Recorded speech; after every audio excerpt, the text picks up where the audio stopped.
नमस्ते दोस्तों, आज फिर से आपके सामने आ गए हैं हम एक और मज़ेदार नए टॉपिक के साथ। आज का हमारा टॉपिक है एंजल्स यानी फरिश्ते।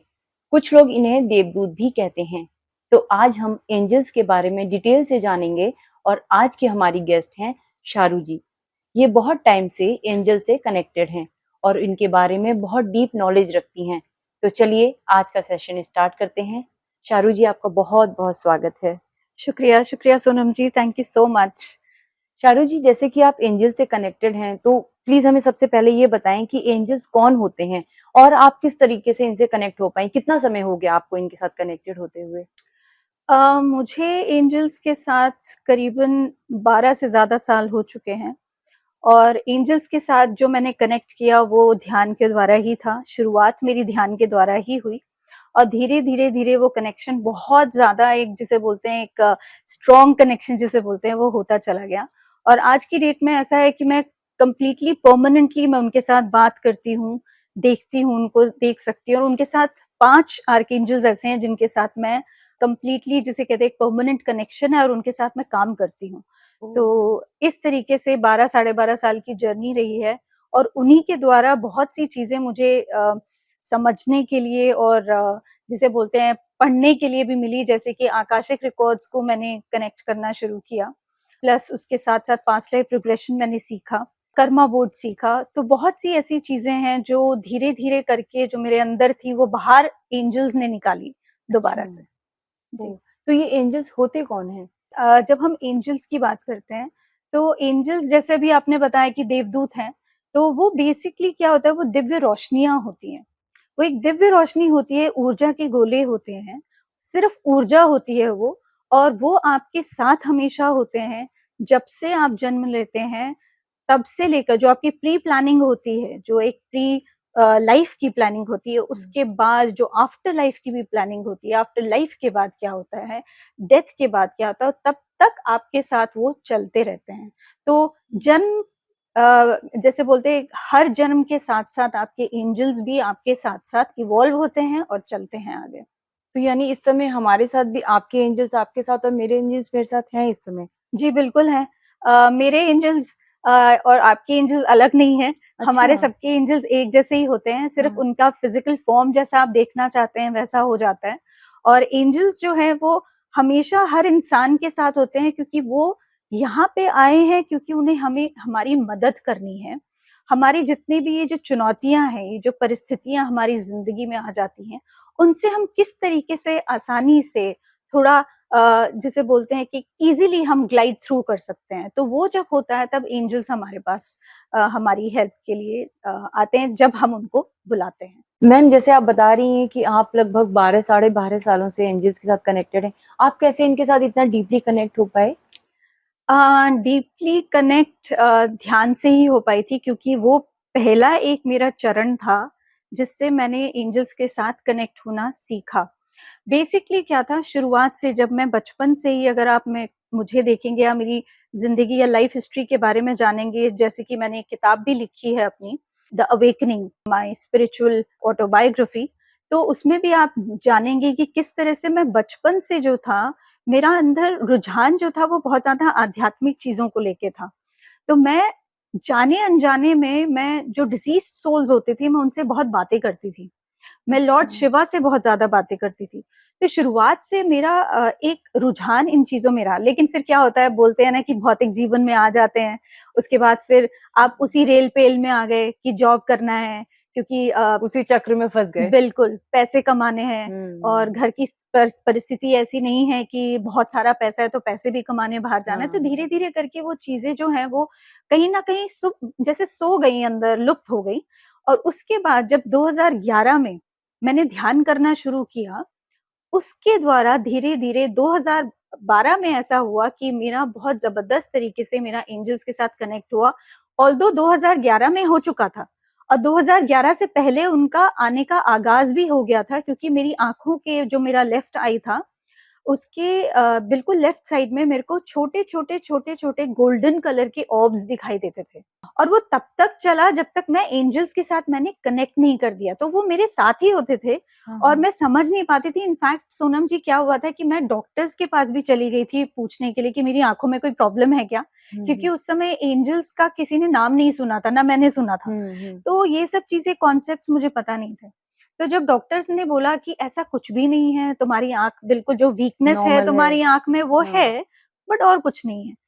लेकिन जैसे एंजल्स मेरे नज़दीक आते गए, वो ऑर्ब्स बढ़ते चले गए और ओह! जब मैंने उनको कंप्लीटली उनके साथ कनेक्शन मैंने शुरू किया, तब जाके वो मेरे ऑर्ब्स धीरे-धीरे करके जिसे कहते हैं कि कम लुप्त होने हुए। लगे। हाँ, अच्छा। तो ऐसा कनेक्शन मेरा आप कह सकते हो कि ध्यान के द्वारा ही जो हुआ, वो सब कुछ उसी के द्वारा हुआ। मतलब कह सकते हैं कि मेडिटेशन से ये आपकी फिर से शुरुआत हुई, मतलब स्पिरिचुअल जर्नी फिर से शुरू हुई हुँ। मेडिटेशन के द्वारा। बिल्कुल, मेरी आध्यात्मिक यात्रा को अगर मैं बोलूँगी तो उसका कंट्रीब्यूशन ध्यान को ही जाता है और किसी को नहीं। तो ये जो आपने बताया कि आपने एक बुक लिखी, ये इंस्पिरेशन कैसे मिली आपको कि आपको एक बुक लिखनी चाहिए? ये भी एंजल्स के द्वारा ही इंस्पिरेशन मुझे मिली और एंजल्स बहुत टाइम से मुझे बोल रहे थे कि तुम्हें किताब लिखना है, तुम्हें इसमें एक्सपीरियंस शेयर करना है और जो मेरे गुरु रहे, जो इस समय फिज़िकल फॉर्म में नहीं है, पत्री जी, उन्होंने बहुत ज़्यादा वो लोगों को प्रेरित करते थे कि अपने एक्सपीरियंसेस तुम शेयर करो, किताब के रूप में। और क्योंकि सर के साथ मैं 12 सालों से थी, तो हमेशा सर ने एक प्रेरणा दी थी मुझे कि शाहरुख तुम्हें लिखना है, मैडम तुम्हें लिखना है, लिखना है। अपनी एक एक्सपीरियंस लिखो। तो एक अंदर से एक मेरे अंदर एक डर होता था कि क्या मैं जस्टिस कर पाऊँगी उस चीज़ को, मैं क्या कर पाऊँगी, लिख पाऊँगी? और पीछे से एंजल्स का एक बहुत बड़ा पुश था कि मुझे करना ही था वो। तो बहुत मज़ेदार किस्सा भी था ये किस तरीके से मिरेकल्स हुए मेरे साथ जब मैं किताब लिख रही थी और उस किताब में एक-एक शब्द जो मेरे हाथ से निकला वो मेरा था ही नहीं क्योंकि मैं खुद बाद में जब मैंने वो पढ़ा, तो मुझे समझ नहीं आया कि ये किताब क्या मैंने लिखी है। ओह और वाह! जिस इंसान के पास उस किताब की एनर्जी गई, उस इंसान ने हमेशा हर एक उस इंडिविजुअल ने जो किताब जिन्होंने पढ़ी, उन्होंने मुझे एक फीडबैक दिया कि जैसे ही वो किताब की एनर्जीज़ हम अपने घर में लेकर आए, उससे बहुत ज़्यादा इम्पैक्ट हमारे घर में बहुत अच्छा हुआ। तो ओह! आप कह सकते हैं कि उस किताब के एक-एक शब्द में एंजल्स का वास है और अच्छा। एंजल्स को ही चैनल किया था मैंने उस समय और वो किताब मैंने लिखी थी। यानी कि आप जब वो बुक लिख रही थी, तो आपने उनको इनवाइट किया एंजल्स को कि आप मेरी हेल्प कीजिए और आपको ऐसा लगता है कि शायद आप एक माध्यम थी और वो बुक का कंटेंट जो है वो एंजल्स के द्वारा लिखा गया। मैं पिछले सोनम जी 12 सालों से माध्यम ही हूँ हाँ। और जो भी मैं कुछ बोलती हूँ या जब भी कोई विज़डम सेशंस जो मैं इंटरनेशनली या नेशनली देती हूँ, उनमें से हमेशा जो भी एक शब्द निकलता है वो उन्हीं का होता है, दिया हुआ होता है। तो मोस्ट ऑफ द टाइम मैं उनको चैनल ही करती हूँ, जब भी मैं सेशंस में बैठती हूँ। तो वो तो हमेशा 24 घंटे जिसे कहते हैं 365 डेज़ मेरे पास ही है, मेरे साथ ही है। तो मैं जो लिखती हूँ, बोलती हूँ, कहती हूँ, जो सोचती हूँ, जो मेरे अंदर चल रहा होता है, वो सब उनको पता है और उनके ही शब्द हैं, उनके ही थॉट है, उनका ही एक्शन है जो मैं करती हूँ। बड़ी लकी हैं आप। I think Sonam ji lucky आप भी हैं, मैं भी हूँ, सभी लोग हैं क्योंकि जिस तरह से अभी आप बहुत अचंभित हो रही हैं उस समय मेरे पास भी मैं भी बहुत ज़्यादा ये हैरान हो जाती सरप्राइज़्ड हो थी। जाते थे। हाँ, अमेज़्ड होती थी कि क्या ये एक्चुअली सच है? हाँ। क्या ऐसा हो सकता है? लेकिन एंजल्स के साथ जो जर्नी रही है वो इतनी ईज़ी नहीं रही है जितना अभी आपको सुनने में लग रहा है हुँ, क्योंकि हुँ, हुँ। बहुत डिफ़िकल्ट मेरे लिए जर्नी रही है क्योंकि अगर आप एंजल्स की बात करते हैं तो वो एक हार्ड टास्क मास्टर्स होते हैं। ओह! वो इतनी जल्दी आसानी से आपके पास नहीं आते और अगर आते हैं तो आपको इतना ज़्यादा अंदरूनी काम जिसे बोलते हैं करना पड़ता है, जिसे हम इंग्लिश में इनर वर्क बोलते हैं। जब तक वो इनर वर्क नहीं होगा, तब तक वो उनका कनेक्शन आपके साथ परमानेंट नहीं बनेगा। क्योंकि वो तो बहुत पावरफुल एनर्जी है ना, तो उनके शायद मैच करने के लिए हमें उतना ही पावर अपने अंदर शायद वो चाहते हैं कि हम भरें, वो बिल्कुल। एनर्जी को क्रिएट करें शायद। बिल्कुल, वाइब्रेशंस आपकी फ्रीक्वेंसी को चेंज करना पड़ता है। आपकी फ्रीक्वेंसी जो यहाँ तक है, वो आपको यहाँ तक लानी पड़ती है। थोड़ा-बहुत चेंज लाना ही पड़ता है फ्रीक्वेंसी में, क्योंकि अगर आप वो फ्रीक्वेंसी में चेंज नहीं लाएँगे, तो आप उनको उनके साथ कनेक्ट नहीं हो पाएँगे। चाहे वो कितना ही नीचे आके कनेक्ट करने की कोशिश कर रहे हैं आपसे, बट आप फिर भी नहीं हो पाओगे अगर आप अपनी फ्रीक्वेंसी पे काम नहीं करते हो। और फ्रीक्वेंसी पे काम करने का सबसे पहला एक स्टेप है ध्यान। तो मेरे साथ ये होता था सोनम जी, शुरुआत में जब मैंने ये एक्सप्लोर करना शुरू किया, ये एंजल्स का वर्ल्ड और रेल्म जो है, तो कभी मैं अगर बाहर जाती थी, नेचर में जाती थी, तो वहाँ पे अगर सपोज़ अगर मैं अपनी फैमिली के साथ भी किसी ट्रिप पे हूँ या नेचर के पास हूँ और उन्होंने मुझे कह दिया कि शारू अभी बैठो मेडिटेशन में, तो मुझे बैठना ही बैठना होता है, चाहे कोई भी देख रहा हो, कहीं भी कुछ कर रहा हो, कह रहा हो, तो मुझे कुछ उस समय कुछ नहीं सोचना, मुझे सिर्फ बैठना है। तो एक बारी ऐसा ही हुआ था, मैं शिव मंदिर में थी एक, और वहाँ पे मैं वहाँ पे शिव जी के उनकी एनर्जीज़ को लेने के लिए वहाँ पे पहुँची थी। तो अचानक से अंदर से ही एक जैसे एंजल्स की जो आवाज़ थी, उन्होंने मुझे बोलना शुरू किया, "अभी शिवलिंग के पास यहीं बैठ के ध्यान करना है।" और उस समय वो मंदिर जो था वो बंद होने की कगार पे था। तो तब वहाँ पे पंडित जी को रिक्वेस्ट किया कि ये एक बहुत ज़रूरी काम है, तो प्लीज़ ये करने दीजिए इनको, और तब पंडित जी ने परमिशन दिया और मैं वहाँ पे तुरंत से बैठी। तो बहुत से चैलेंजेस भी मुझे आए, क्योंकि जो एंजल्स मुझे कहते थे करने के लिए, मुझे बिना करना किसी पड़ता क्वेश्चन के, मैं क्वेश्चन नहीं कर सकती थी उनको, क्योंकि मुझे उनके ऊपर कंप्लीटली एक बिलीफ था, एक फेथ था, और मैं कंप्लीटली, जिसे कहते हैं ना सोनम जी, एक सरेंडर की भावना जो बोलते हैं, उसके अकॉर्डिंगली मैं आगे चलती थी। तो मतलब मैंने अपने आप को छोड़ दिया था कि मैं हूँ नहीं, वो जो है वो वही है और वही करवा रहे हैं। आपके ये जो सुनकर ना मेरे गूज़बम्प्स आ रहे हैं कि एंजल्स कितने पावरफुल होते हैं और वो किस तरीके से मतलब हमारी लाइफ को गाइड कर सकते हैं। जी, बहुत ही ज़्यादा बहुत प्यारे भी होते हैं, पावरफुल तो है ही हैं, और गाइड ज़रूर करते हैं, बट डेफ़िनेटली अभी अगर जिस तरह से मैं आपको बोल रही हूँ, तो लोग जब सुनेंगे मुझे या सुन रहे होंगे, तो उनको ऐसा लगेगा यार ये सब तो फ़ेक चीज़ है, यार हुँ, ऐसे थोड़ी होता है, ये सब नहीं होता। और ये भावना मेरे अंदर भी थी कि शायद मैं कुछ फ़ेक तो नहीं कर रही, मेरे अंदर का ये तो नहीं, दिमाग का तो नहीं चल रहा है ये। लेकिन जब मैंने उनको एक्सपीरियंस करना शुरू किया, तब मुझे चीज़ों के बारे में लेयर्स पे लेयर्स खुलती चली गई। इसलिए मैं, कोई भी एक इंसान आता है जिन्होंने एंजल्स को नहीं देखा होता, तो कभी मैं उनको ये नहीं बोलती कि आप बिलीव कीजिए जो मैं बोल रही हूँ। मैं उनको हमेशा ये बोलती हूँ, आप एक्सपीरियंस करो पहले और फिर बिलीव करो। क्योंकि हुँ, मैं आपको कैसे बिलीव करने के लिए बोल सकती हूँ जिसको आपने देखा नहीं, आपने एक्सपीरियंस नहीं किया। तो आपके लिए हुँ, तो एक भूत-प्रेत भी हो सकता है, आपके लिए तो कुछ भी हो सकता है। लेकिन जब आप एंजल्स को महसूस करना शुरू करते हैं, तो आपकी ज़िंदगी इतनी शांत, इतनी प्यारी होने लगती है, और इतने मिरेकल्स होते हैं, और वो मिरेकल्स इतने सुंदर होते हैं जिसे मैं आप बता नहीं सकती, क्योंकि वो डे टू डे लाइफ में वो मिरेकल्स होते रहते हैं, होते रहते हैं, होते रहते हैं। हुँ। तो शारू जी आप जैसे बता रही हैं कि आपकी लाइफ जो है टोटली गाइडेड और एक तरीके से मास्टर हो रही है एंजल्स के द्वारा। आप उनको बहुत आपकी लाइफ में उनका इम्पैक्ट रहा है। तो क्या आप हमें कुछ अपने ऐसे एक्सपीरियंसेस शेयर कर सकती हैं जहाँ आपको लगता है कि एंजल्स ने बहुत हेल्प की या एंजल्स के थ्रू आपने उनकी किसी तरीके से हेल्प की?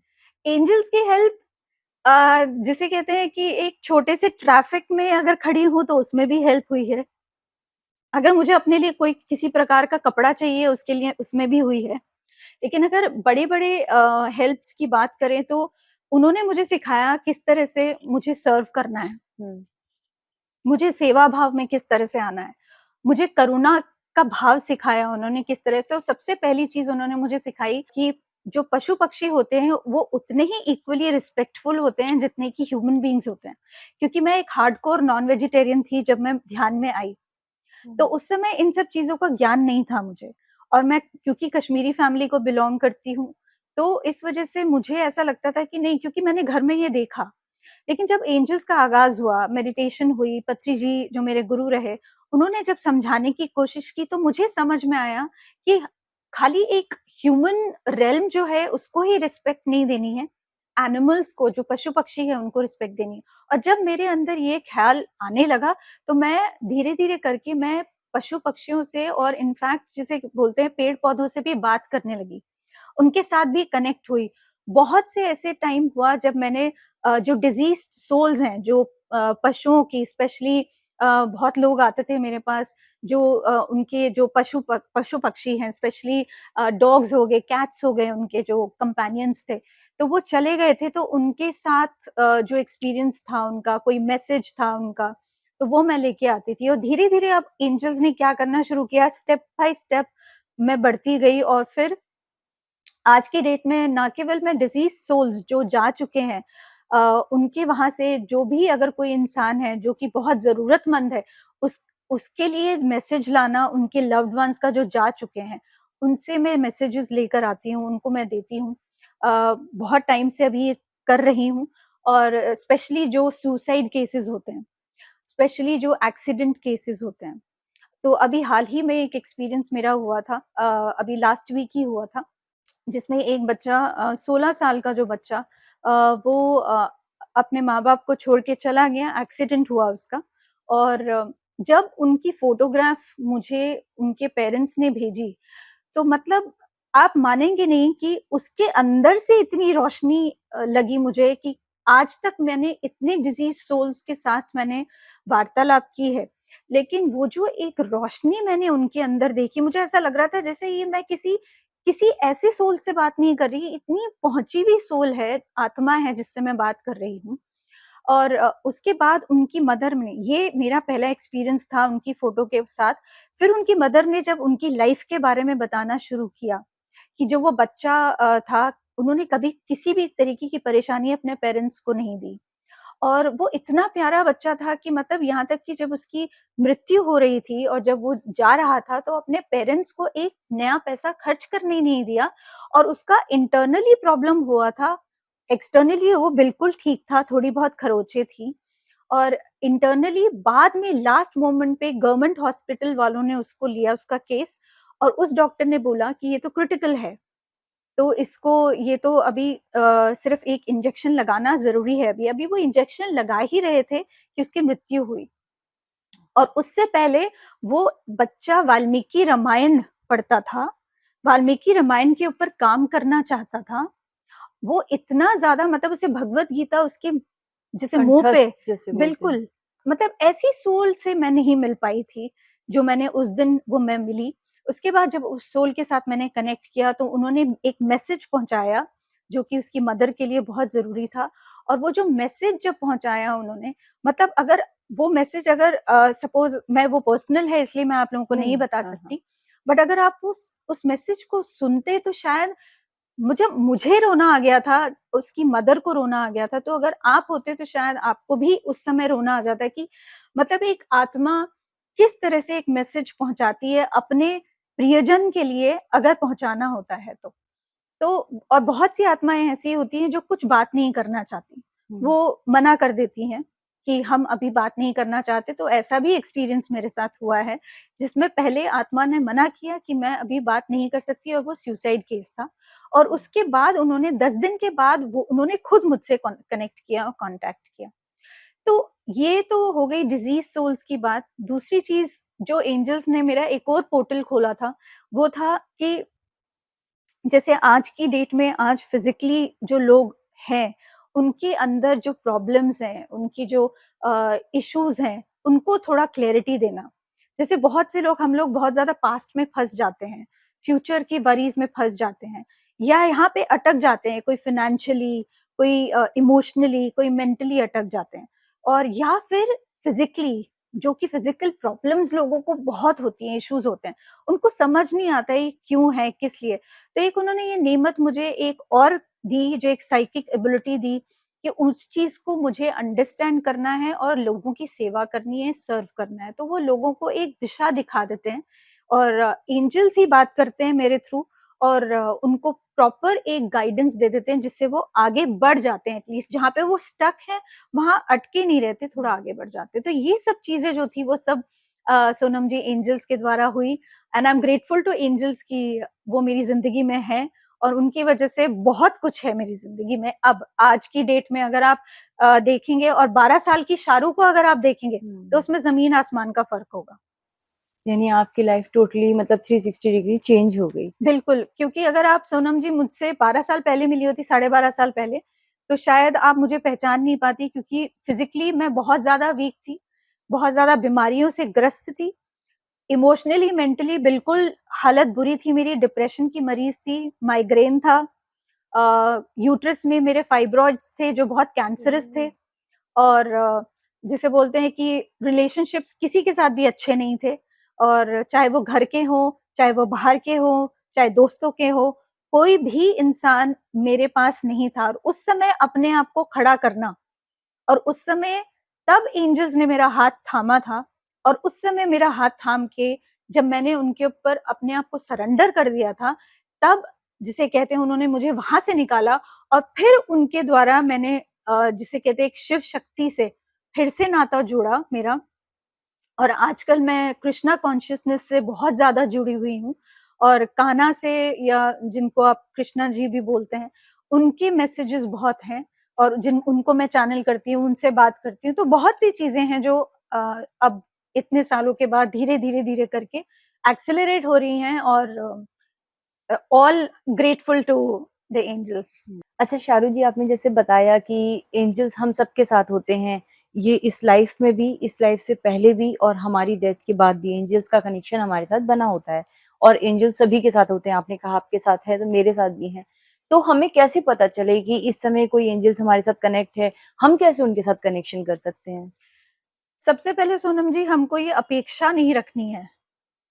हम किसी अपेक्षा के साथ बैठेंगे कि क्या वो हमारे साथ हैं, तो ना तो वो हमारे पास आएँगे, ना वो हमसे बात करेंगे। हुँ। हमें बिना किसी अपेक्षा के हमें सिर्फ बैठना है, और हमें ये विजुअलाइज़ करना है, सोचना है कि वो हैं हमारे साथ। जैसे अगर आप भगवान शिव में भी विश्वास रखते हैं, माँ शक्ति में भी विश्वास रखते हैं, तो वो सामने खड़े होके आपसे ये नहीं बोलते कि हम तुम्हारे साथ हैं। तो उसी तरीके से एंजल्स की जो एनर्जीज़ होती हैं, हमारे साथ 24 घंटे होती है। अगर आप उनको किसी अपेक्षा से बुलाएँगे तो वो नहीं आएँगे। लेकिन अगर आप एक हेल्प से बुला रहे हैं, रिक्वेस्ट कर रहे हैं, प्यार से बोल रहे हैं, अपने अनाहता से बोल रहे हैं, मतलब अनाहता चक्रा से, हाथ चक्रा से बोल रहे हैं, तो जब आप उनको बुलाते हैं, तो वो वहाँ खाली खड़े नहीं होते, वो आपकी मदद करने के लिए तत्पर होते हैं। सिर्फ क्वेश्चन ये होता है कि आप बुला कैसे रहे हो? हुँ। खाली एक छोटी-सी प्रेयर कर लेना, वो काफ़ी नहीं होता। वो प्रेयर जो है, वो आप किस हिसाब से करें, आपका इंटेंशन क्या है उस प्रेयर के पीछे, वो उस चीज़ को भाँपते हैं। और जब वो इंटेंशन समझते हैं, तब वो आपसे आपकी मदद करने के लिए आते हैं। एक वर्ड है, काफ़ी फ़ेमस है स्पिरिचुअल वर्ल्ड में, गार्डियन एंजल्स जिन्हें कहा जाता है। हुँ। ये कौन होते हैं और ये क्या एक से ज़्यादा होते हैं या कोई एक होते हैं गार्डियन एंजल्स? एंजेलिक रेल्म है। अब एंजेलिक रेल्म में अलग-अलग जो एंजल्स हैं, उनको अलग-अलग रिस्पॉन्सिबिलिटीज़ दे रखी है। जैसे सोनम की अलग है, हाँ, शाहरुख की अलग है। हाँ। तो उसी तरीके से एंजल्स में भी गार्डियन एंजल्स भी होते हैं, और गार्डियन एंजल्स जो है उनको ये रिस्पॉन्सिबिलिटी दे रखी है, और एंजल्स को ये रिस्पॉन्सिबिलिटी दे रखी है कि वो हमारी मदद के लिए हमेशा तत्पर रहें। हम जब आर्कएंजल्स की बात करते हैं, तो बेसिकली उनका जो रोल है, उनका जो वर्क प्रोफाइल होता है, वो हमारे लिए होता है कि हमारे को देखें कि किस तरह से हमारी ज़िंदगी चल रही है। लेकिन वो उस समय आते हैं जब ज़रूरत उनको महसूस होती है कि अब उनकी रिक्वायरमेंट हमारी ज़िंदगी में है, क्योंकि वो बहुत पावरफुल होते हैं। और हर एक आर्कएंजल अलग-अलग प्लैनेटरी चीज़ों को भी देख रहे होते हैं, कुछ प्लैनेट्स को देखते हैं, कुछ पूरे अर्थ को देखते हैं, कुछ यूनिवर्स को देखते हैं। तो अलग-अलग डायमेंशंस के होते हैं, जैसे हम यूनिकॉर्न्स की बात करते हैं या ड्रैगन्स की बात करते हैं, ये भी एंजेलिक रेल्म का हिस्सा है, लेकिन ये 9th या 10th डायमेंशनल बीइंग्स हैं। तो वो इतना जल्दी नहीं आते हैं। लेकिन अगर हम फेरीज़ की बात करें, हम एंजल्स की बात करें, गार्डियन एंजल्स की बात करें, तो ये जो हैं, ये हमारे अर्थ के बहुत पास होते हैं, उनकी एनर्जीज़, उनकी फ्रीक्वेंसीज़। तो जैसे ही हमको ज़रूरत लगती है, जैसे ही हम उनको कनेक्ट करना चाहते हैं, चाहे ग्रेटफुलनेस के लिए भी कनेक्ट करें, तो ये एकदम से हमारे पास आ सकते हैं और आ जाते हैं। नॉट दैट 9th या 10th डायमेंशनल बीइंग्स नहीं आते, आते हैं, लेकिन वो तब आते हैं जब ज़रूरत होती है, क्योंकि उनके अलग-अलग हिस्से बँटे हुए हैं, उनका काम बँटा हुआ है। जैसे कि कुछ अगर कहीं पे त्रासदी हो रही है, जैसे आजकल नेचुरल हुँ। डिज़ास्टर्स बहुत हो रहे हैं, तो बहुत से आर्कएंजल्स जो है उस काम के लिए वहाँ पे लगे हुए हैं, और उधर वहाँ पे हेल्प हो रही है, उस तरफ काम हो रहा है। तो जैसे सपोज़ अगर मुझे उन्होंने ये रिस्पॉन्सिबिलिटी दी है, तो मेडिटेशन में मेरे जैसे बहुत से लोग हैं जो बैठेंगे, और एक हीलिंग एनर्जीज़ उनके द्वारा प्लैनेट को पहुंचाएंगे। तो इस तरीके से भी जो होता है हीलिंग का काम होता है। तो जब जरूरत होती है उस हिसाब से, जैसे मेरा जो इवोल्यूशन हुआ 12 साल पहले, फेरीज का आगाज हुआ। फेरीज के बाद वो मुझे एंजल्स के पास लेके गए, एंजल्स के बाद आर्कएंजल्स के बाद पास लेके गए, और फिर आर्कएंजल्स के बाद धीरे धीरे मेरे को 9th और 10th डिमेंशनल बीइंग्स के साथ मुझे मिलवाया। तो मेरा एक एवोल्यूशन, जैसे जैसे मेरी आत्मा का एवोल्यूशन स्टेप हो रहा बाय था, स्टेप। हाँ वैसे वैसे। लेकिन जरूरी नहीं है सब लोगों का ऐसा हो सकता है आप फेरी से मिले ही नहीं, आप सीधा आर्कएंजल से मिले या एंजल से मिले। तो हर एक इंसान का जर्नी जो है वो अपनी डिफरेंट है। अलग अलग होती है। तो जैसे आप कह रहे हैं आर्च एंजल्स और गार्जियन एंजल्स, क्या ये दोनों डिफरेंट होते हैं या एक ही होते हैं? दोनों ही एंजेलिक रेल्म का एक हिस्सा है। आर्कएंजल्स पावरफुल होते हैं as compare to guardian angels. अच्छा। गार्डियन एंजल्स हमारे साथ रहते हैं हमेशा, क्योंकि ओ। जब हम अपनी प्लानिंग करते हैं, हम जो सोल प्लान बना रहे होते हैं, जब हम सोल प्लान बनाते हैं वो उस समय हमारे साथ मौजूद होते हैं। जैसे सपोज अगर मैं अपने डैडी की बात करूं, मेरे फादर की बात करूं, तो उन्होंने अपना एक प्लान बनाया था यहाँ पे आने का। तो उस समय जो प्री बर्थ प्लानिंग हुआ था उनका, उस समय उनके गार्डियन एंजल्स उनके साथ मौजूद थे। और जब उन्होंने अपनी देह छोड़ी 2019 में, तो उस समय जितने भी गार्डियन एंजल्स थे उनके, जितने भी थे, और प्लस जितने अलग दूसरे भी एंजल्स थे, तो वो सारे इकट्ठे थे और वो उनको ले जाने के लिए आए थे। और वो सारे उस समय उनकी यात्रा में उनका साथ देते हैं और उनको लेके जाते हैं, एक्सेप्ट फॉर दो सोल्स जो कि ओल्ड सोल्स होते हैं, यानी कि जो बार बार जन्म ले चुके होते हैं यहाँ पे, और वो जो बहुत ही ज्यादा, जिसे बोलते हैं कि जिनके अंदर बहुत ज्यादा एक रोशनी होती है, जो लोग यहाँ पे सिर्फ सर्व करने के लिए आते हैं, उनको पता है कि यहाँ से उधर जाने के लिए उनको किसी की जरूरत नहीं होती है। तो जब वो यहाँ देह छोड़ते हैं, वो सीधा बिना किसी से की डिपेंडेंट हुए वो सीधा चले जाते हैं। उनको कोई टनल एक्सपीरियंस या कोई अंधकार में वो नहीं बैठते, वो सीधा प्रकाश की तरफ जाते हैं और सीधा वहां पे अपना काम करने लग जाते हैं। तो मेरे डैड के साथ भी ऐसा हुआ था कि वो एंजल्स उनके साथ शुरुआत से थे टिल एंड, और उसके बाद भी जब उनकी मृत्यु हुई उसके बाद भी वो उनको लेके गए, और मृत्यु के बाद भी वो उनके साथ अभी भी है। तो इसीलिए जो गार्डियन एंजल्स होते हैं वो ये करते हैं। और आर्कएंजल्स जो होते हैं वो बहुत ज्यादा पावरफुल होते हैं, उनके अंदर बहुत मैग्निफिसेंस होती है, उनके अंदर बहुत प्रकाश होता है। तो वो तभी आते हैं जब किसी आत्मा को उनकी बहुत ज्यादा जरूरत है, स्पेशली वो आत्माएं जो अब यहाँ पे एक सेवा का काम कर रहे हैं। जैसे जितने भी एंजल्स, जैसे अर्थ एंजल्स बोलते हैं, जैसे आप ये काम कर रही हैं, तो आप एक अर्थ एंजल हैं, क्योंकि आप सभी के पास अपने द्वारा ये मैसेज पहुंचा रही हैं। तो you are like an earth angel.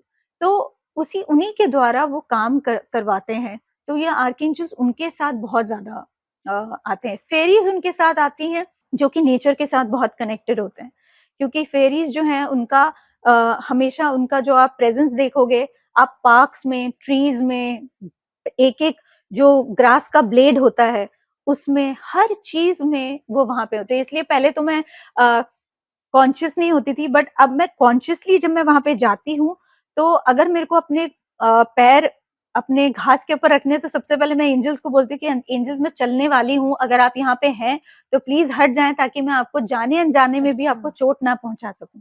क्योंकि every every blade of grass also has an angel appointed, यानी कि एक एक समझ गई, घास के उसके उसमें भी एक एक एंजल्स हैं उसमें। तो हर अच्छा। चीज में, नेचर में एंजल्स हैं। अब आप देखेंगे कि बटरफ्लाईज होते हैं, ड्रैगन फ्लाईज होते हैं, और ये सब जो होते हैं आपके लिए मैसेजेस ही लेके आते हैं। और जब आप नेचर के साथ बैठ के उनके साथ आप कनेक्ट करते हो और एक हो जाते हो उनके साथ, तब आपको नेचर के थ्रू एंजल्स बहुत से मैसेजेस देते हैं। तो कभी आप पेड़ से मैसेज आ रहा होगा आपको, कभी आपको बटरफ्लाई से मैसेज लगेगा आपको आ रहा है। तो अलग अलग चीजों से नेचर के थ्रू मैसेज आता है। ब्यूटीफुल। अच्छा, जैसे अभी आपने बताया अपने फादर के बारे में कि फादर के साथ बहुत सारे एंजल्स कनेक्टेड थे, उनकी लाइफ से पहले भी जब वो प्लान कर रहे थे अपनी लाइफ को अर्थ के लिए, और जब वो इस अर्थ से गए तब भी उनको उनके स्वागत के लिए, उन्हें ले जाने के लिए बहुत से। तो आप हमें ये एक्सपीरियंस बताएंगे पूरा अपने फादर वाला? बहुत ज्यादा तो ये डिटेल में तो नहीं जाऊंगी, लेकिन हाँ एक्सपीरियंस जरूर शेयर करूंगी, क्योंकि ये बहुत ही सुंदर एक एक्सपीरियंस था मेरे डैड के साथ जो हुआ। तो मेरे डैड उनको जिसे बोलते हैं कि निमोनिया हुआ था लंग्स का, तो वो हॉस्पिटलाइज हुए और उनको डॉक्टर ने पहले तो बोला कि गैस्ट्रोइंटेस्टाइनल इश्यूज हैं, बट धीरे-धीरे करके उनका बुखार जो था वो 103, 106 होने लगा। उनको फिर डायग्नोज किया गया न्यूमोथोरैक्स है उनको। तो अब डॉक्टर ने उनके ऊपर इलाज करना शुरू किया, ट्रीट करना शुरू किया। तो मुझे ऑलरेडी एंजल्स का इंडिकेशन थोड़ा आ चुका था, क्योंकि ये बात हुई 12 दिसंबर की, जिसे 12 दिसंबर को मेरी एनिवर्सरी होती है। तो उस समय मेरे डैड की तबीयत ठीक नहीं थी और उनका फ़ोन नहीं आ रहा था, ना मेरी मदर का फ़ोन आया। तो मैं थोड़ा-सा चौंक-सी गई थी कि ऐसा क्या हुआ है कि आज मेरे डैड का फ़ोन नहीं आया। तो मैंने तुरंत से बात की उनसे, तो मुझे पता चला कि उनकी तबीयत ठीक नहीं है। 14 दिसंबर को मेरे ब्रदर का फ़ोन आया कि शारू तू आ जा, क्योंकि डैड इज़ नॉट वेल। और इस 12 से 14 के बीच की जो 1 दिन, जो 1.5 दिन था, उसमें मैंने एंजल्स के साथ कनेक्ट करना शुरू किया। और जैसे कहते हैं ना कि जिस समय आपके प्रियजन बीमार पड़ते हैं, तो अचानक से इमोशन का एक जो होता है क्लाउड आ जाता है आपके हाँ, ऊपर। तो फ्लो उस हो समय जाता है। मैं अपने आप को सँभाल नहीं पा रही थी और मैं वो सुन नहीं पा रही थी ठीक से जो एंजल्स बोल रहे हैं। और मैं चाहती थी कि मैं ना पॉज़िटिव मैसेज लूँ उनसे। चाहे वो दूसरी चीज़ बोलना चाह रहे थे और मैं उसको ज़बरदस्ती पॉज़िटिव बनाने की कोशिश कर रही थी कि नहीं, वो ये बोल रहे हैं कि मेरे डैड ठीक हो जाएँगे। तो जब मैं ऑरेकल रीड कर रही थी डैड का, यानी कि जो एंजल कार्ड रीडिंग कर रही थी डैड का, उसमें भी चीज़ें दिख रही थी मुझे, लेकिन चीज़ें जो दिख रही थी वैसे देख रही थी मैं, जैसा मैं देखना चाहती थी। तो ये करने के बाद जब मैं वहाँ पहुँची, तो मैंने अपने डैड को वहाँ पे देखा और डैड उस समय बहुत चिंतित थे, क्योंकि उनकी कुछ-कुछ परेशानियाँ थी जो मुझे समझ में आ रही थी। और उन्होंने एक बहुत प्यारा एक एक्सपीरियंस मुझे सुनाया और बताया, जो कि उनका जिसे कहते हैं डिवाइन बीइंग्स या एंजल्स के साथ हुआ था। तो उन्होंने बताया कि जब मैं सो रहा था तो मुझे ऐसा लगा कि मुझे मेरे हाथ किसी ने पीछे से चेन में बाँध रखे हैं और मैं डार्कनेस में हूँ, कंप्लीट डार्कनेस है। और आगे मेरे सामने जो है मेरे जो मृत रिश्तेदार हैं वो खड़े हैं, और मेरे पीछे जो वो रिश्तेदार खड़े हैं जो अभी भी जीवित हैं। और इन दोनों के अंदर टसल हो रहा था। कोई मुझे यहाँ से खींच रहा था, कोई मुझे यहाँ से खींच रहा था, और मेरे क्योंकि हाथ बंधे थे, तो मैं उन तक नहीं पहुँच पा रहा था। और अचानक से फिर क्या हुआ, जैसे एंजेलिक लाइट थी, वो उन दोनों के ऊपर गिरी और उसके बाद मेरा रस्सी अपने आप खुली, और रस्सी खुलने के बाद मैंने सिर्फ़ सैफ़रन के कलर के 2 पहाड़, जैसे वो हनुमान जी के ऊपर सैफ़रन गिरा हुआ होता है ना, तो वो बिल्कुल वैसे कलर के 2-2 पहाड़ दिखे मुझे, और खूब सारी लाइट मुझे दिखी और मुझे ऐसा लगा जैसे मुझे किसी ने अंधकार से बाहर निकाल प्रकाश दिया। की ओर ले गए। तो जब उन्होंने मुझे ये एक्सपीरियंस सुनाया, और ये एक्सपीरियंस सिर्फ़ उन्होंने मुझे बताया क्योंकि उनको पता था कि मैं अध्यात्म के रास्ते पे हूँ और ये मैं समझ पाऊँगी और कोई शायद नहीं समझ पाएगा इस चीज़ को। तो मुझे इंडिकेशंस तो अब एंजल्स दे रहे थे कि अब उनका टाइम आ रहा है पास। लेकिन फिर भी एक बेटी हूँ, तो नहीं समझ पा रही थी कि ये सही है कि नहीं सोचना ऐसा। लेकिन फिर धीरे-धीरे, धीरे करके उनकी यात्रा शुरू हुई। और ये जब जो एक्सपीरियंस उन्होंने समझाया, सुनाया, तो मैंने अपनी मदर को बताया कि ऐसा एक्सपीरियंस भी हुआ है उनका, तो आप थोड़ा-सा साइकोलॉजिकली, मेंटली प्रिपेयर होना शुरू हो जाओ। तो क्योंकि मेरे डैड एयर फोर्स में रहे, तो मेरी मदर मेंटली वैसे बहुत स्ट्रॉन्ग है। तो उन्होंने बोला कि शारू तुम बताओ कैसा है, क्या है? तो मुझे बताओ क्या है? मुझसे छुपाना मत कुछ भी। तो धीरे-धीरे मैंने अपनी मॉम को प्रिपेयर करना शुरू कर दिया।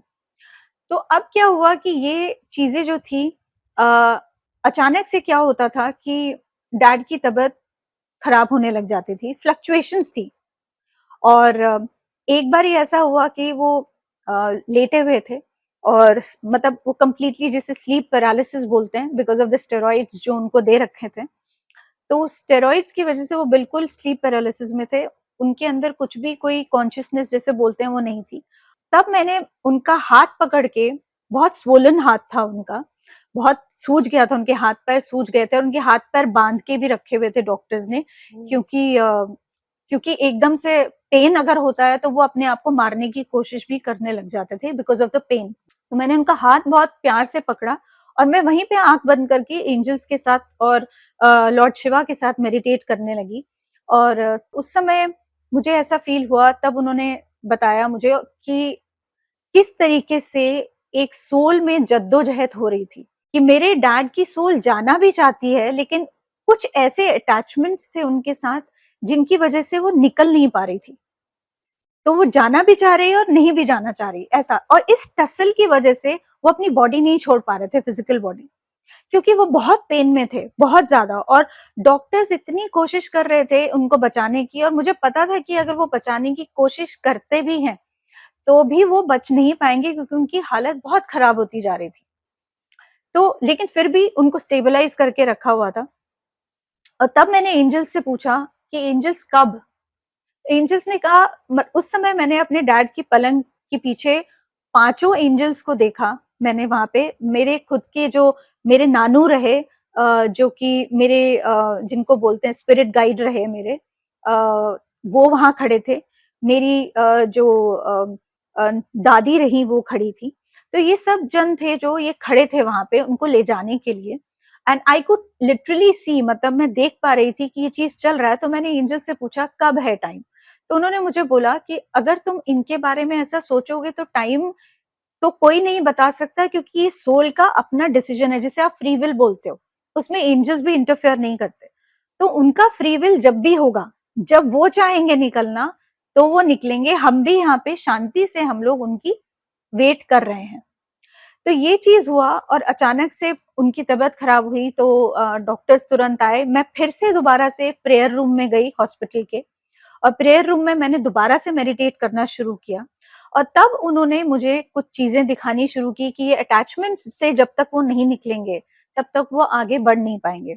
धीरे धीरे हुआ कि मैंने मॉम को, भाई को बताना शुरू किया कि आपको ये अटैचमेंट से हटना है। अगर आप अटैचमेंट से नहीं हटोगे तो आपको बहुत प्रॉब्लम हो जाएगी। तो अब ये हुआ, एक ये इंसिडेंट हुआ, और उसके बाद धीरे धीरे मेरे डैड उस तरीके से, इस तरह से जा रहे थे कि भाई बस अब पता चला, अभी न्यूज आई, अभी न्यूज आई। और अचानक से एक टाइम ऐसा आया कि मेरे डैड एकदम बिल्कुल एकदम से तंदुरुस्त हो गए थे, ठीक हो गए। बिल्कुल ठीक हो गए थे। और अचानक से एक आशा की ज्योत जगी कि हाँ अब डैड ठीक हो जाएंगे। उनके वाइटल्स भी ठीक हो रहे थे, इन्फेक्शन भी उनका चला जा रहा था। वो हुआ सिर्फ एक दिन के लिए, और उस एक दिन में पहले तो समझ नहीं आया। मुझे ऐसा लगा कि हाँ भैया को भी होप हो गई, मॉम को भी हो गई। मुझे भी ऐसा लगा कि हाँ डैड ने शायद डिसाइड कर लिया है कि अब वो यहीं रहेंगे। तो वो सिर्फ एक दिन वो होश में आए, और उस होश में आके उन्होंने हर एक इंसान के साथ जो वहां था बात की। चाहे वो मेरे बच्चे हुए, चाहे मेरे हस्बैंड हुए, चाहे वो मैं हुई, या चाहे मेरा भाई हुआ, मेरी मदर हुई। सबके साथ उन्होंने अलग अलग अलग अलग करके एक लास्ट मैसेज जिसे बोलते हैं, जिसे एक अपना अंदरूनी एक मैसेज होता है, एक प्यार का मैसेज, एक बाय वाला मैसेज होता है ना, कुछ फेयरवेल मैसेज, वैसा वाला कुछ दिया उन्होंने सभी को, हर एक इंसान को। और जिस दिन उन्होंने दिया उसके रात को ही उनकी तबीयत खराब होनी शुरू हो गई। और डॉक्टर्स ये समझ नहीं पाए कि इनके तो वाइटल्स ठीक हो गए थे, इनका इन्फेक्शन लंग्स से बिल्कुल खत्म हो गया था, निमोनिया खत्म हो गया था। तो अब अचानक से ये दोबारा से ये इन्फेक्शन कैसे आ गया? क्योंकि वो दोबारा से जब टेस्ट किया गया अगले दिन, तो उनके दोनों लंग्स दोबारा से इन्फेक्टेड दिखे। तो वो हमें समझ नहीं आया कि एक दिन पहले कुछ इन्फेक्शन नहीं था एमआरआई में और सीटी स्कैन्स में, और अगले दिन सब कुछ था। ये कैसे हो गया? तो तब, क्योंकि इससे पहले मेरी मॉम ने, मेरे ब्रदर ने, जिस समय डैड उनसे बात कर रहे थे, तो उनके साथ उन्होंने बैठ के ये भी अटैचमेंट्स का भी बोला कि अगर आपका ये है कि आपकी जर्नी, आपकी यात्रा खत्म हो गई है, तो आप प्रस्थान करो, आप जाओ। आपको कोई नहीं रोक रहा है, यहाँ आपको यहाँ के लिए फिक्रमंद होने की जरूरत नहीं है। जब ये शब्द उन्होंने सुने, तब वो अटैचमेंट्स जो थी वो थोड़ी थोड़ी धीरे धीरे करके निकल गई। और जब उनके अंदर कोई डर, कोई एक क्वेश्चन, प्रश्न नहीं था अपने लिए, तब रात को जो था धीरे धीरे उनके वाइटल्स खराब होने लगे। और रात को उस दिन अभी भी आई रिमेम्बर, 31 दिसंबर का दिन था, जब सब लोग न्यू ईयर मना रहे थे। और 1 जनवरी मेरे डैड का बर्थडे भी होता है। और 31 दिसंबर को जो था मैंने उनको ध्यान में, क्योंकि यूजुअली मैं डैड को 12 बजे हमेशा विश करती थी उनकी बर्थडे का, तो मैं तब फिर से मेडिटेशन में बैठी क्योंकि वो हॉस्पिटल में थे और मैं घर पे मॉम के साथ थी। तो मैं उनको बर्थडे विश करने के लिए और एंजल्स को बोलने के लिए मैं बैठी थी, और जैसे ही बैठी तो अचानक से मैंने डैड को आर्कएंजल इज़राइल, जो कि एंजल ऑफ डेथ जिनको बोला जाता है, उनके साथ देखा और वो उनको रोशनी में लेके जा रहे थे। और तब मुझे ये पता चल गया था कि नेक्स्ट डे मेरे डैड जो हैं वो बॉडी छोड़ देंगे। और अगले दिन 6:30 बजे हमें कॉल आया हॉस्पिटल से कि आप मॉर्निंग में कॉल आए कि आप आ जाइए, एक बारी मिल लीजिए उनसे। और हम वहाँ पे मिले, मैं और मेरा ब्रदर वहीं पे था, मेरे हस्बैंड वहीं पे थे। हम लोग गए वहाँ पे और 7:45 AM मॉर्निंग का टाइम था जब उन्होंने अपनी लास्ट जो था, उन्होंने ही टुक हिज लास्ट ब्रेथ। सो लेकिन बेस्ट चीज़ ये थी कि जब उन्होंने वो मुझे मैसेज दिया था, जब मैंने आपको बोला सबको मैसेजेस दे रहे थे, तो उन्होंने मुझे ये बोला, शारू मैं कहीं नहीं जा रहा हूँ, मैं तुम्हारे साथ रहूंगा हमेशा। मैं पहले नहीं रह पाया तुम्हारे साथ जिस तरह से तुम चाहती थी, लेकिन अब मैं तुम्हारे साथ हमेशा रहूंगा।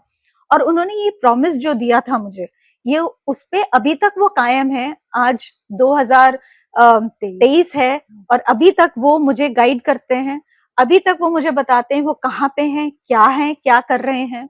तो एक ये बहुत जबरदस्त एक्सपीरियंस था जिसने मुझे उस डायमेंशन के बारे में मुझे बहुत ज्यादा जानकारी दी, क्योंकि डैड ने मुझे उस डायमेंशन, जो हीलिंग चेम्बर्स थे और वहां पे किस तरह से काम होता है, आत्माएं कैसे काम करती हैं, वो क्या कर रहे हैं, वहां का वर्ल्ड कैसा होता है, क्या होता है, वो सब चीजों की जो एक इंफॉर्मेशन थी, एक नॉलेज थी, वो उन्होंने एंजल्स के थ्रू मुझे दिलवाई। So that is also I am grateful to angels कि उन्होंने मुझे इस काबिल समझा कि मैं वो चीज कर सकी। तो आज मैं वही उस चीजों को जो मैंने सीखा है उनसे, उसी को लोगों तक पहुंचाती हूँ, लोगों की सेवा करती हूँ और लोगों की हेल्प करती हूँ थ्रू द एंजल्स। तो ये एक्सपीरियंस रहा डैड के साथ। शारू जी, जैसे अभी आपने बताया कि आपके फादर जैसा आपको प्रॉमिस करके गए थे कि वो इस बॉडी से जा रहे हैं, लेकिन as a soul, as a energy वो हमेशा आपके साथ रहेंगे, और उन्होंने उस प्रॉमिस को पूरा किया और आपको लेकर उस वर्ल्ड में भी गए जहाँ किस तरीके से सोल काम करती है, आपने जैसा बताया। कि आप उसके बारे में थोड़ा डिटेल में बताएंगे, ताकि जो आज आपका ये वीडियो देख रहे हैं और जिनके कोई अपने करीबी चले गए हैं, जो प्रियजन जो इन्होंने खो दिए, और उनके दुख में, उनके जाने के गम में वो आज भी परेशान है, शायद ये सुनकर उन्हें भी कुछ नया होप मिले। सबसे पहले तो सोनम जी, मैं सभी दर्शकों को एक एक जिसे निवेदन करना चाहूंगी कि कोई भी उनका प्रियजन अगर अस्पताल में होता है तो सबसे पहले उसको बांधने की कोशिश ना करें। जैसे हम लोग बहुत ज्यादा एक अटैचमेंट में आ जाते हैं, प्यार में आके हम अटैचमेंट में आ जाते हैं, उससे उनको तो नहीं पता चलता, लेकिन जो सोल है उसकी जर्नी बहुत डिफिकल्ट हो जाती है, क्योंकि वो रोक नहीं पाते अपने आप को। वो सोचते रहते हैं कि शायद उनका रुकना ही अच्छा है। और कभी कभी ऐसा होता है कि जब हम बहुत ज्यादा इस चीज के ऊपर अपनी एनर्जी डालते हैं कि नहीं, हमारे प्रियजन हमारे साथ रुक जाएं, तो उससे एक गलत इम्पैक्ट हो जाता है। जैसे कि सपोज अगर आपने उनको रोक लिया, व्हाट इफ अगर वो, उनकी जो लाइफ है एक वेजिटेबल की लाइफ रहे, अगर वो कंप्लीटली बेड पे ही पड़े रहें, तो क्या आप उनको देख पाएंगे? तो उस समय और ज्यादा पेन होता है। तो पहली बात तो ये कि अगर कोई प्रियजन है तो उनकी ट्रांजिशन को थोड़ा हमको इजी जरूर बनाना चाहिए। जैसे कि कोई मंत्र जाप कर लिया, मंत्रास लगा दिए, चैंटिंग कर ली। और सबसे बड़ी बात कि कोई भी किसी भी तरीके की फॉरगिवनेस जरूर कराएं। हर एक जो भी जा रहा है उसको उसके साथ, क्योंकि हम कोई भी इमोशन लेके, जो लास्ट इमोशन जो होता है वही इमोशन लेके हम ऊपर जाते हैं। जो भी जाता है वो इमोशन को लेके जाता है। और अगर आपको ये लगता है कि वो इमोशन खत्म हो जाते हैं वहां जाके, तो ऐसा नहीं होता, क्योंकि इमोशंस को हमें वर्कआउट करना होता है वहां। और क्योंकि जितनी एनर्जी उस इमोशन की यहाँ होती है, उससे 1000 गुना ज्यादा ऊपर होती है एनर्जी। क्यों? क्योंकि वहां पे सब कुछ एनर्जी के फॉर्म में है। अगर आप एंगर का इश्यू लेकर वहां पे जाएंगी तो वो जो एंगर होगा वो एम्पलीफाई हो जाएगा। यानी कि अगर आप यहाँ पे 1% झेल रही हैं तो वहां पे 100% झेलेंगी, क्योंकि वो इतना बड़ा हो जाता है एनर्जी फॉर्म में। तो उस समय उस चीज को डील करना सोल के लिए शुरुआत में थोड़ा सा डिफिकल्ट होता है, क्योंकि वो हीलिंग चेम्बर्स में होते हैं। इसीलिए जो डिजीज होते हैं उनको, कुछ लोगों को टाइम लगता है, कुछ सोल्स को टाइम लगता है हील होने में। इतनी जल्दी हीलिंग नहीं होती है, तो हील होने में थोड़ा टाइम लगता है। तो हम लोग ये बोलते हैं ना कि जैसे मेरे पास बहुत से लोग आते हैं बोलने के लिए, क्या हमारे वो चले गए तो क्या अभी बताइए कि वो क्या कर रहे हैं। तो ऐसे प्रश्न के जो उत्तर है, एक तो सबसे पहले मैं नहीं दूंगी, क्योंकि मैं बार बार उस डायमेंशन में, मुझे परमिशन नहीं है जब तक कि कोई बहुत जरूरी चीज ना हो, अर्जेंट ना हो।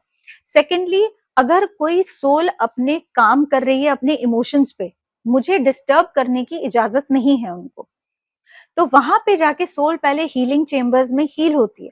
अब वो सोल अर्थ टाइम 1 साल भी ले सकती है, 6 महीने भी ले सकती है, 10 साल भी ले सकती है, 30 साल भी ले सकती है। जैसे सपोज अगर आप मेरे नानू की बात करेंगे, मेरे मटर्नल ग्रैंड डैड, तो उनकी जो उन्होंने जर्नी थी, उन्होंने 35 साल पहले खत्म कर दी थी, मेरे से 35 से 40 साल पहले।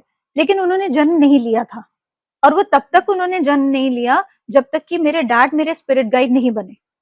जैसे ही मेरे डैड ने वो काम संभाला, मेरे वो स्पिरिट रोल गाइड ले बनने लिया। का वो रोल ले लिया, तो मेरे जो नानू थे वो चले गए। तो वो फिर मेरे साथ एनर्जी फॉर्म में है अभी, लेकिन वो नहीं आते अब मेरे डैड आते हैं। उसी तरीके से ये उनका डिसीजन था, उनके सोल का डिसीजन था, और तब तक वो उनकी सोल जो है हील हो रही थी, क्योंकि वो कैंसर के पेशेंट रहे थे और उनको बहुत जबरदस्त कैंसर था। और लास्ट मोमेंट पे भी उनको हॉस्पिटल की कोई वो नहीं मिली थी, जिसे बोलते हैं कि एक ट्रीटमेंट। ट्रीटमेंट नहीं मिल पाई थी। तो वो धीरे धीरे अपने आप ही अंदर अंदर अंदर घुटते हुए चले गए थे। तो उनकी हीलिंग इतनी ज्यादा थी कि उस सोल ने ये सोच के रखा था कि मुझे अभी जन्म लेना ही नहीं है। तो बहुत लोग बोलते हैं कि हाँ अभी क्या 1 साल पहले मेरे किसी प्रियजन की डेथ हुई है और अब कोई यहाँ पे प्रेग्नेंट है, तो क्या वही आ रहे हैं? तो ये प्रश्न जब कोई भी इंसान पूछता है तो ऐसा जरूरी नहीं होता है।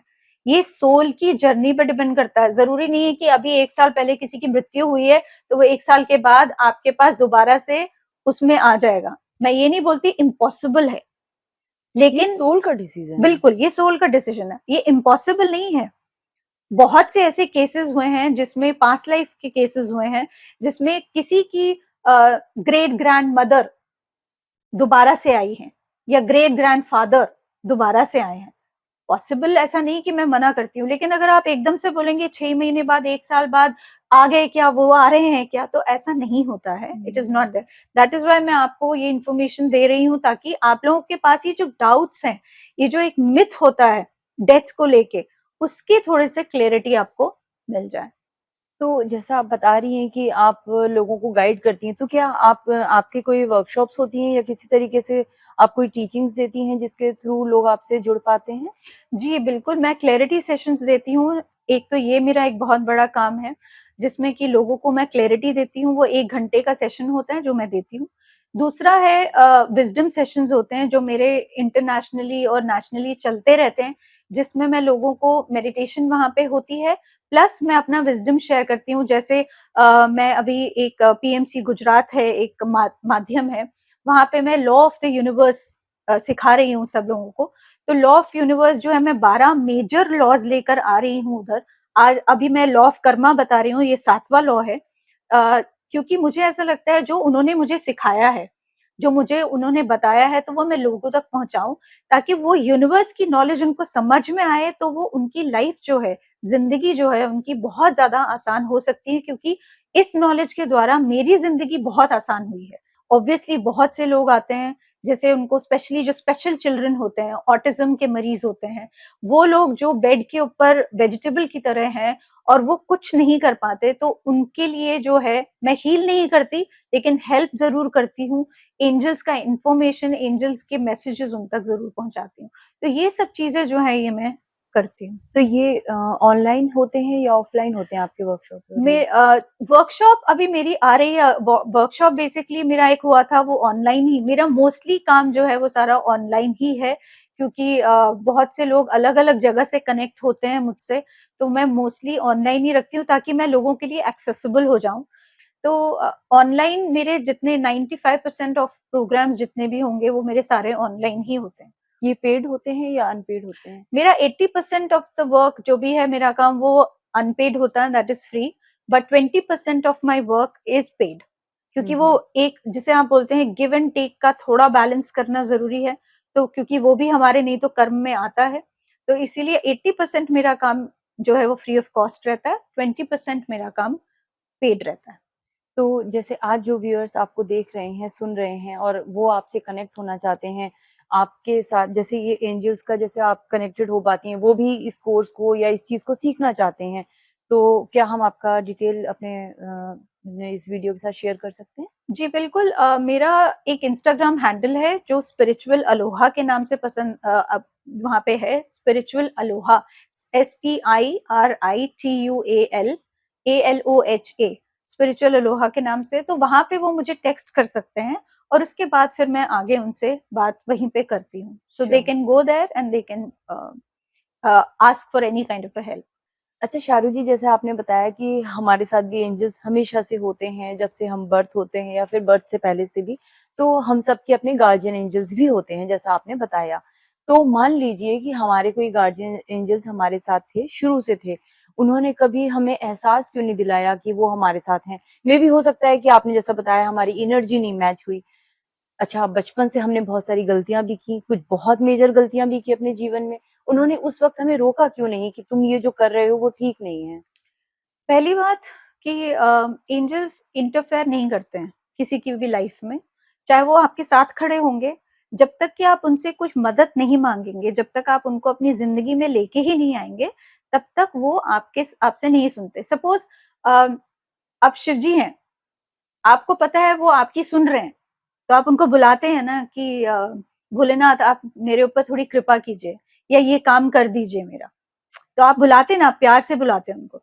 उसी तरीके से एंजल्स को भी वैसे ही बुलाना रहता है, और जब तक आप नहीं बुलाएंगे उनको, वो किसी की भी फ्री विल जो है उसके अंदर इंटरफेयर करने की उनको इजाजत नहीं है और ना ही वो करते हैं। दूसरी बात जो आपने बोली कि हम बचपन से इतनी गलतियां करते हैं, उस समय क्यों हमको नहीं बताते, तो ऐसा नहीं है। बहुत से लोगों को अंदर से एक फीलिंग, एक गट फीलिंग, एक इंट्यूट आपको बोलता है, एक बोलते हैं ना कि अंदर से मुझे कभी कभी ऐसा लगता है कि नहीं यार ये काम नहीं करना चाहिए, तो ये अंदर से जो बोल रहा है वो कौन है? ये वही एनर्जी है जो आपको अंदर से, आपके हायर सेल्फ जो है, जिसे आप हायर सेल्फ बोल लीजिए, आपको गट फीलिंग बोल लीजिए, आप कुछ भी बोल लीजिए, तो वो अंदर से एक फीलिंग आता है कि हाँ ये जो है ये एंजल्स हैं या मुझे कुछ काम करने के लिए रोक रहे हैं। जैसे कोई जॉब करने वाला है, अंदर से उसको एक फीलिंग आता है कि ये जॉब तुम्हारे लिए नहीं है, उसके बाद भी अगर वो जॉब ले लेता है, तो फिर एंजल्स चैलेंजेस उसे वो सफ़र चैलेंजेस करने हैं। उसको सफर करने हैं, कॉन्सिक्वेंसेस उसने भुगतने हैं। अगर वो अपनी इंट्यूशन को, अपनी गट फीलिंग को नहीं मानता, तो वो उसी को एंजेलिक वॉइस ही बोलते हैं, जो अंदर की वॉइस होती है। कोई फिजिकल फॉर्म में खड़ा होकर आपको कुछ नहीं बोलेगा, वो आप ही की आवाज है, आपके अंदर की आवाज है, जो वो लोग ही बोलते हैं आपके थ्रू। तो वो इंट्यूशन बोल लीजिए, गट फीलिंग बोल लीजिए, एक अंतर आत्मा बोल लीजिए, हायर सेल्फ बोल लीजिए, अलग अलग नाम से वो जाने जाते हैं। तो होते हैं, आप सुनना चाहे नहीं, वो आपकी बात, आपके ऊपर है। अच्छा शारू जी, अभी तक की जो हमारी डिस्कशन रही उससे मुझे एक चीज़ तो क्लियर हुई कि हमें एंजल्स के साथ कनेक्ट होना है या हायर सेल्फ के साथ कनेक्ट होना है तो मेडिटेशन सबसे पहला लेवल है और बहुत इम्पोर्टेंट लेवल है। लेकिन बहुत सारे लोग हैं जो मेडिटेशन में इतना डीप नहीं जा पाते, इतना डीप मेडिटेशन में नहीं अपने आप को ले जा पाते हैं। उन लोगों को क्या करना चाहिए? प्रैक्टिस। 3 चीजें एंजल्स ने मुझे सिखाई हैं, पेशेंस, परसिवरेंस एंड परसिस्टेंस। ये 3 चीजें मैंने अपने गांठ बांध के रखी और इन्हीं 3 चीजों के साथ मैं आगे बढ़ी हूँ। और मेरे जो गुरु ने मुझे सिखाया, ध्यान, स्वाध्याय, सज्जन सांगत्य और मौन, ये 4 चीजें और थी।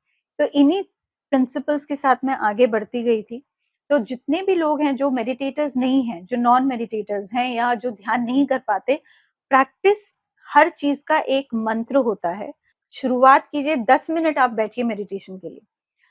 सिर्फ अगर आप 10 मिनट भी बैठेंगे रोज मेडिटेशन के लिए, तो भी आपका जो माइंड होगा वो रिवायर होने लगेगा, आपका ब्रेन होगा रिवायर होने लगेगा। और अपने आप को कम से कम 21 से 41 दिन का चैलेंज दीजिए। तो जब आप ये चैलेंज देंगे, जब आप अपने आप को कंफर्ट जोन से बाहर निकाल के आप मेडिटेशन के लिए एक्चुअली बैठेंगे, तो धीरे धीरे क्या होगा, 41 दिन के बाद आप अपने आप से, आपका ब्रेन आपको मैसेज देगा कि अब शारू तू बैठ दोबारा से। 42nd डे पे आपका खुद ब्रेन बोलेगा मेडिटेशन का टाइम हो गया, बैठो। ब्रेन जो होता है उसका रीवायरिंग शुरू हो चुका होता है। तो इसीलिए मेडिटेशन जो है हर एक के लिए बहुत इजी टेक्निक नहीं होती है, क्योंकि हर कोई नहीं बैठ पाता है। तो आज की डेट में कोई 60 साल की उम्र का या 50 साल की उम्र का इंसान मेडिटेट नहीं करता। इनफैक्ट आज की डेट में 6-6 7 साल के बच्चे, यहाँ की 15 साल के बच्चे, 20 साल के बच्चे मेडिटेशन में उतर चुके हैं, क्योंकि उनको उसकी बेनिफिट्स के बारे में, ध्यान की कितनी भी बेनिफिट्स उसके बारे में पता है। मैं सिर्फ ये नहीं बोल रही कि आपको वो एंजल्स दिखा देगा या आपको वो फलाना ढिमकाना के पास ले जाएगा। मैं सिर्फ इतना कहती हूँ कि आप ध्यान करें। ध्यान में सबसे पहले जो ध्यान को लगेगा कि आपकी कौन सी चीजें जो हील करनी है, वो शुरू कर देगा वो हील करना। आपका हीलिंग प्रोसेस उससे एक्सेलरेट हो जाता है। तो बहुत से बेनिफिट्स होते हैं जो शांत दिमाग पाने के अलावा भी ध्यान करता है। तो आप एक स्टेप लीजिए, पहला स्टेप लीजिए, आप बैठें 10 मिनट के लिए, रोज बैठें और उसके बाद देखें धीरे धीरे धीरे करके टाइम को बढ़ाएं। 10 से 15 मिनट करें, 15 से 20 मिनट करें और अपने कानों में म्यूजिक लगा के करें, ताकि आपका ध्यान जो है बाहर की एक्सटर्नल नॉइज में ना पड़े। और उसके बाद जब आप पूरी तरह से हैबिचुअल हो जाए मेडिटेशन के, तब बेशक अगर आप म्यूजिक नहीं सुनना चाहते तो भी चलेगा। शारू जी, आज आपसे जो बात की हमने, इतनी सारी चीज़ें शेयर की, एंजल्स की एक नई वर्ल्ड को हमने देखा आपके थ्रू हमने उस वर्ल्ड को एक्सप्लोर किया, जाना। तो मैं आपकी इतनी थैंकफुल हूँ, मैं उसको वर्ड में नहीं एक्सप्रेस कर सकती, लेकिन it was a wonderful session. Thank you so much, आपने इतना डीप नॉलेज हमारे साथ शेयर किया, इतना टाइम हमें दिया, उसके लिए थैंक यू सो मच। अरे आपका बहुत-बहुत शुक्रिया, क्योंकि आपने मुझे ये अवसर प्रदान किया कि मैं आपके साथ बैठ के इतने सारे लोगों के साथ ये इन्फॉर्मेशन शेयर कर सकूं, क्योंकि आज लोग ओपन है अपने आध्यात्म को एक्सप्लोर करने के लिए। पहले नहीं होते थे, तो हम जैसे लोगों को छुप के बैठना पड़ता था कि हम किसको बताएं और किसको नहीं बताएं, एक डर होता था। लेकिन आज वो डर नहीं है, आज वो खत्म हो गए। जितने भी डर थे, जितने भी कोर बिलीफ्स थे, वो सारे एंजल्स के थ्रू खत्म हो गए। और बहुत से लोग हैं जो आज एंजल्स के साथ जुड़ रहे हैं और बहुत से दूसरे लाइट बीइंग्स के साथ जुड़ रहे हैं। तो आज मुझे आपका धन्यवाद देना चाहिए कि आपने मुझे बुलाया है यहाँ पे, उसके लिए बहुत-बहुत शुक्रिया। और ऑब्वियसली एंजल्स और भोलेनाथ का बहुत ज्यादा शुक्रिया, माँ का शुक्रिया हमेशा। कि आपने मुझे ये opportunity the. Thank you so so thank you so much. Much. शुक्रिया, शुक्रिया। Thank you.